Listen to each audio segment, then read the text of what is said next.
My girlfriend is probably being stalked. For our own privacy, I'm going to be somewhat vague. For privacy purposes, my girlfriend will be called Jane. Jane, 18, 22, lives in a different state well over an hour away from me and worked in a local department store. She walks to work. There used to be this person that would come in towards the end of her tenure there and stare at her from a distance, buying something small.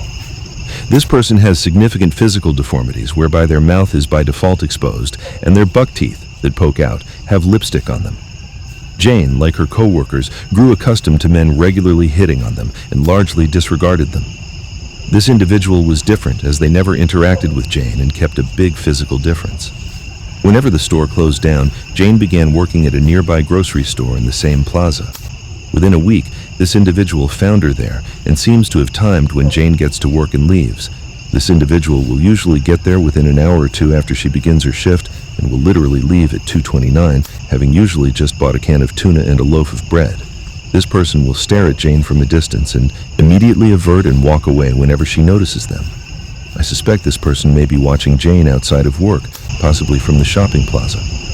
Whenever Jane was off for 3 days straight, unusual for her, and returned to work, this person came in towards the end of her shift looking around anxiously, almost as if they were worried.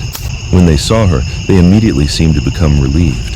Jane reported this individual to the head manager of the store, who didn't care. He is also a creep who has a widely known affair with one of his underlings. Jane has only worked there a month and will be moving in with me shortly.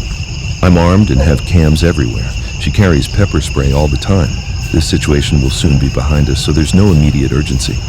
It's just an extremely weird situation which I'm not sure if it legally qualifies as stalking or not, since the individual in question never made a move on her or got physically close in any way.